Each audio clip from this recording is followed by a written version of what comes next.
Laura has 20 years of experience as a registered dental hygienist. She is passionate about oral health and patient education.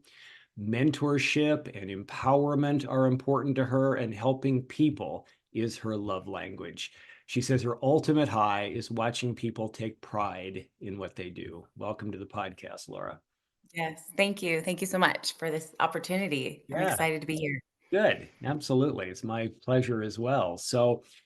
This is the Truth Behind Dentistry podcast. And so I often like to begin by asking, in your wealth of experience, you've had 20 years of experience, actually more life experience than 20 years probably, right? But experience in the dental realm for 20 years. So is there a truth that you might like to share, something that an insight you've come across, or something that might be meaningful to our audience? Yeah, absolutely. It's funny when I hear you say that I have 20 years experience, I think I'm still in denial that I'm 40 years old. So I have a little bit of imposter syndrome that, yeah, I really do, I really have this experience. And I think what I really do have experience is fun to share. And I'm glad to be here. And I really have been pondering on what the truth is.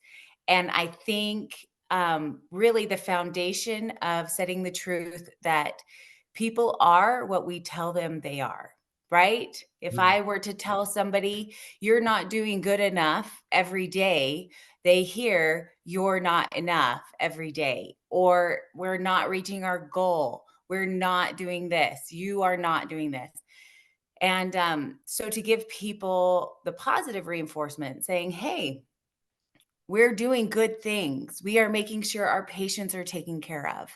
And then you follow that domino effect of, hey, you're doing a great job. Your patients are being taken care of. And then everything else from there just kind of takes care of itself. You don't have to worry about the other stuff. So yeah, the truth is that we need to be kind to each other and tell each other how great we're doing so that we can do good. Yeah, I love that. That's a great opening thought. Makes me think about a uh, a talk that I heard not that long ago about speaking life over people, that oftentimes the words that we use end up speaking, that the negativity, the focus on more negativity is really, in a sense, kind of speaking death. In a sense, it's not speaking life and possibility, Right. and Right. it leads to us carrying a story that, like a sentence over our lives, that we then begin to play out if we believe that. So I think that's a powerful way to begin, in terms of partly what are we believing and thinking about people, and then what are we saying? Yeah. Well, and two, what are we saying to ourselves Yeah, as well, yeah, right? I'm not a therapist, I'm not a counselor, but I do like to, self-improvement. I like to take care of myself. I like to take care of the people around me. And, I've recently learned that the power of positive thinking, it's a gift, but it's a conditioned thing, right? Which again reinforces that we are what people say we are. So if a child is told, you're not good enough, you're not doing good enough, why aren't you doing this, to all these things, right? I was just talking to a girlfriend and we were talking about how I tend to be a positive thinker. My cup is half full. And she said, I'm really trying to train myself to think that way. And I really, so much empathy towards her because it really, she's a conditioned dancer, she's never good enough, nothing's going to cut it. And so she has to, in her 40s, retrain herself that what you are doing is good enough and what you are doing is good enough, right? So you are good enough and what you are doing is good enough yeah. is really empowering. That's great. And even if it's not, sometimes in some applications, even if things are not good enough, so to speak, like I just to transition over to a more dental specific application Yeah. on the uh, more the dental care side. We're going to come back to people relationships here in a minute. But I think about all the experiences I've had where I have gone into the dentist and the primary emphasis is where I have fallen short. What's suboptimal about my seeming care efforts for myself? And there's been a lot of times I have left feeling kind of beaten down, uh, Right. frustrated, and think, well, you don't know all that I have been doing. Try it. Right. And if it's Right. still not good enough, but I mean, you didn't give me any positive feedback about maybe what I am doing or what, like Right. could be worse, right? Or no, So what are your Right. No, thoughts about that and how you work with your clients, your patients? that's a perfect way to, it's always the story is the new patient who hasn't been in for 15 years, and they haven't been in because 'cause they're embarrassed, and they don't want us to say, "You where have you been? Why haven't you been here?" All of those things just really cutting them, right? And they're Yeah. feeling the pressure. Yeah. So really, I like to remind my patients, I'm here to make you feel good about yourself. I'm here to help you want to start that, the start over. And I'm here to motivate you to do better. So let's don't worry about the last 15 years that you haven't been here. Let's start fresh. You're here because you've budgeted it. You're here because you've budgeted time and money, and it's a priority to you now. And let's ride that wave while we have it. Right. So, yeah, definitely with patience. Absolutely. And I'm not here to tell you the rules every time you come in every 6 months, right? Oh, tell me the feedback. My feedback is this. You know the rules. Like, we don't need to spend all day talking about it. What are the rules? Floss, brush, electric tooth, all those good Yeah. things. Right. So here I am. I'm just here to reinforce what you already know. Right. And those are the rules, follow them, and I hope you have a great 6 months. See you later. Yeah. Yeah. Right? Yeah, I think people sometimes think that I need like there's going to be more motivational power in the like a negatively tinged challenge, like you have been falling short, and therefore I kind of need to kick your butt into gear, Right, accomplish right. something. And it doesn't that doesn't and I believe that can work to a greater degree for some styles of people, but for me, Yeah, I need a little affirmation and encouragement totally. that I'm in the game working on it, right? And I think maybe that's even a good segue to talking about that clinically to because you say you're interested in mentorship and empowerment. I think in many ways that's Yeah. we're starting to talk about already. But as this relates to teams and team building, maybe tell us a little bit about your interest there, and maybe there's a segue with what we're talking about right here into how of the influence on teams. Yeah, with teams, it's a family, right? And we definitely need to encourage families to, the teams to take care of each other and the teams to really pick up where somebody has left off, or just to have a seamless transition in that team unity, and to really, you're not going to build relationships being critical, and you're not going to build friendships or professionalism or respect amongst each other if you're being so critical of each other.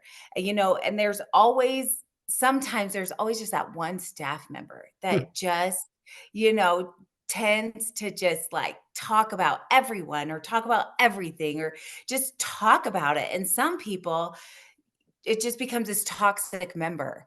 And it's hard because sometimes that person is also a fantastic employee. Mhm. They're loyal. They're a fantastic, you know, uh, assistant doing all the things that you've trained them to do. And so it's a hard way, again, to kind of retrain somebody to say, hey, we don't talk about those things in front of patients, or we don't talk about or talk to each other that way, or and it's the same thing, is really just focusing on what your role is in that moment. And if your role is to be a hygienist that makes a patient feel safe, or an assistant, or a dentist, or a front desk, I mean, it happens at every level, right? Front desk, somebody needs to be comfortable enough to give you a $2,000, transaction. Mhm. Somebody needs to feel comfortable enough to, anyway, so it really is. But I think what the really the big part in all of those relationship building things is being a relatable person, Mm. and being able to say, yeah, I'm not perfect either. I'm not going to ask you to come back in 6 months and expect you to have flossed every day. So, let's start somewhere. Give me 2 3 times a week. Mhm. Okay? You give me 2 3 times a week, and between the next 6 months, I like to use the Oreo thing. If you floss 2 or 3 times a week, then I'll do my best to not eat a whole sleeve of Oreos this Mm. whole 6 months, right? So, I just like to kind of say, "Hey, you know what? You're working on things, I'm working on things, so we'll compare notes in 6 months," right? So that really puts the human in me Mhm. as well, Mhm. right? Because some people think that I'm this perfect hygienist that flosses and brushes every day and, all these things, but that's not the case. I'm not perfect. Yeah. And I don't have any room to be critical of the way somebody else is living their life, Yeah. right? Yeah. That's good. That's good. So in the from the team perspective, like what do you see being the one of the bigger challenges in the office of people truly being integrated together as a fully functional team? And then maybe what would you suggest as an action step maybe to improve team function? Right. It's all, something that is always important to ask during an interview is, what is your office culture? What do you do for team building? Because they'll paint a beautiful picture for you. Oh, we like to do activities every quarter, or we like to do this, and really holding them to that is Mm. really important, because it's not, um, it's blowing smoke if they don't follow through, right? And you as a team, you need that. You need that. Even if I s- I've said that if you just have and say, "Hey, you know what? This hour lunch is for you. It is for you guys to sit together in the break room. Sure, go run a quick errand, absolutely. But it's for you to sit together in the break room and connect as people instead of coworkers, Mhm. because then that creates more compassion and empathy. And I'm having a hard day today, and I have to run real quick to get my kid because he's throwing up at school. There's all these different dynamics that as a team, we have to see each other as people again, that, you're human. And yeah, you were 5 minutes late today. It's annoying. It doesn't happen every day, but no sweat. I got you. I'll get your patient back. So if we don't see each other as people, if we don't see each other as, having a life outside of the office, Right. we need that time to remind each other that, I do know how to laugh, and I am fun, and Mhm. I'm not a robot. Right. And it's important to create people absolutely amongst the team But and the we're not culture. really maybe nurturing enough personal human relationship, and it's ending up maybe more of just this transactional work environment where everybody's Right. driven and all of that, but people are not connected to each other. Is that kind of Yeah. saying? Yeah. And some people, it's hard because there are some people who love that, right? Some people say, I'm just here to work and then I go home, which is fine, right? But to also, as that personality, to take the time to say, I love it here. It's great. I love my job. But you know what? I've got to go home and feed the dog every lunch break. Do whatever it is, explain to them that this is what I'm doing and this is why I'm doing it. Because if you don't take the time to do that, then people are going to assume, well, it's because they don't like me. or because they don't want to be around me, or because I snapped at her, or whatever it is. So, and it sounds so dumb because people say, well, I don't want to have to explain myself. You do us all a favor and do that. That'd be really great if you did, because I just want to, I'm your teammate here, you Right, know, right. help me help you. That would be really great. So, so yeah, that it's definitely, it makes it easier to help each other when we do that for each other, for sure. Kind of like creating more opportunities for connection and life together to the degree that people are available and want that, but at least the opportunities are there to connect and being nurtured, right? That's being encouraged as much as people Yeah. want to grab a hold of it. Yes. So, Yes. so Yes. how does this relate to turnover challenges? Maybe any of that we were talking about, and what would you say to kind of speak to that issue of turnover and what can be done to lessen it?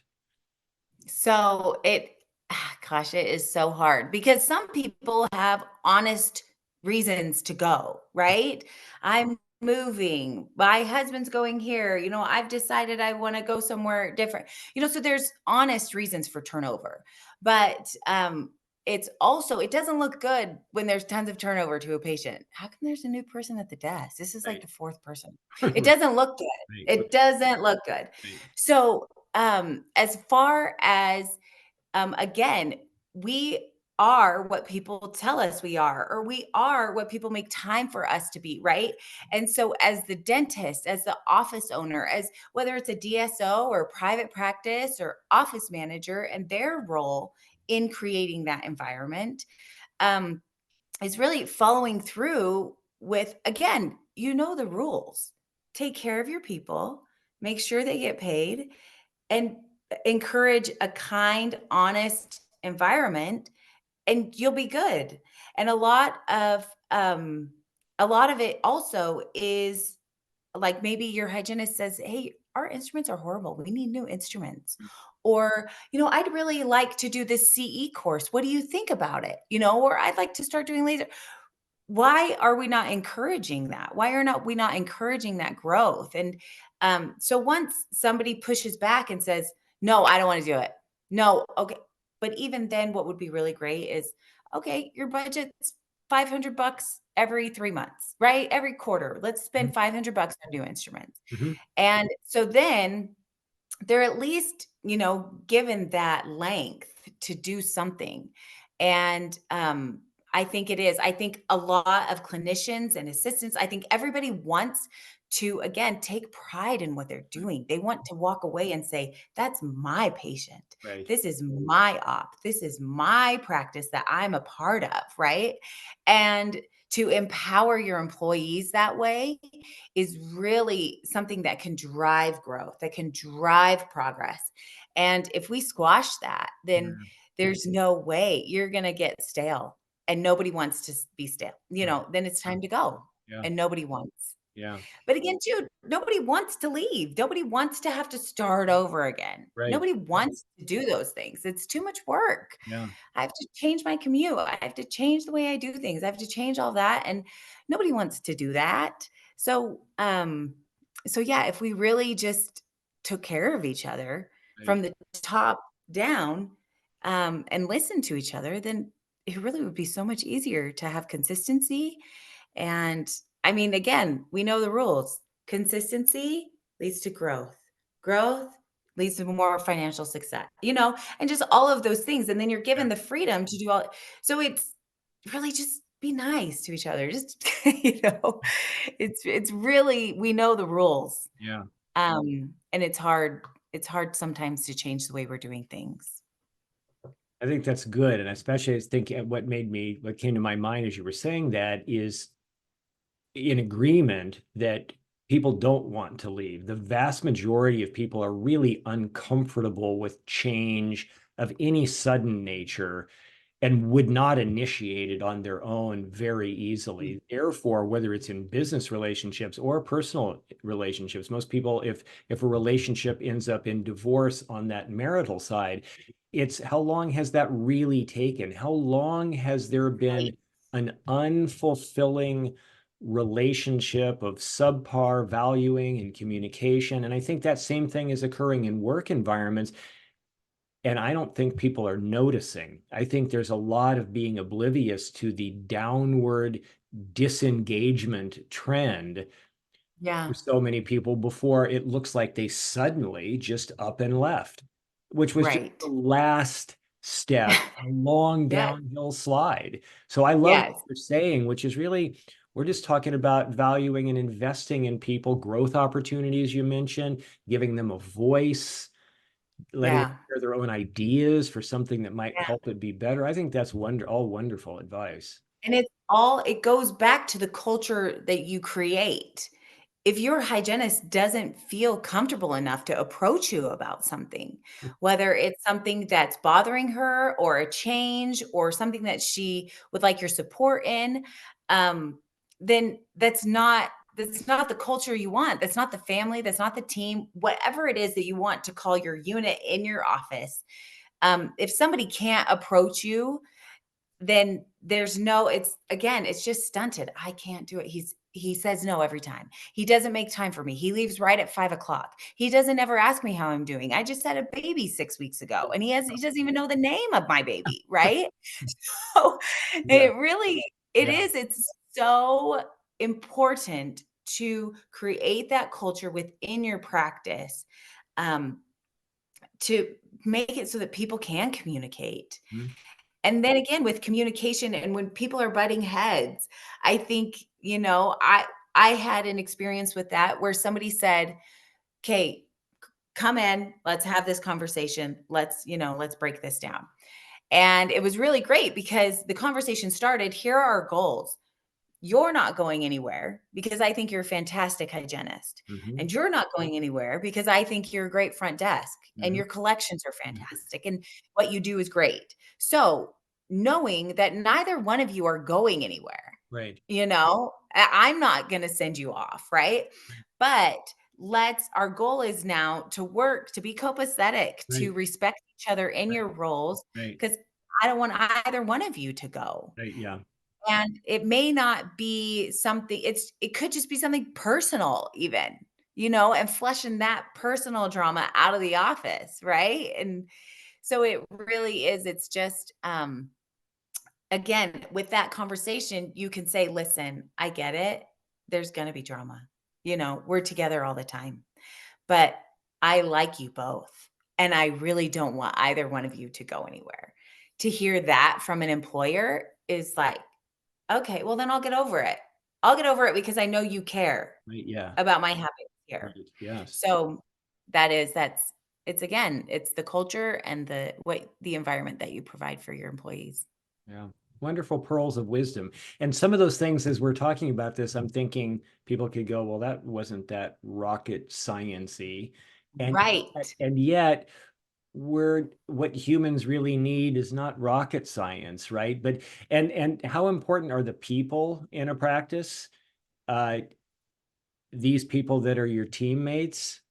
I mean, I think Mhm. this is foundationally important, and I love everything that you've shared. And I think you do have a lot of wisdom that you're bringing. So there certainly is no imposter element from my perspective. Just go back It to is, it's where you started there. thank you. Well, yeah, so this has been great. So if somebody's listening and they're going, I've loved what Laura has shared, and I'd love to have some more of Laura somehow in my life.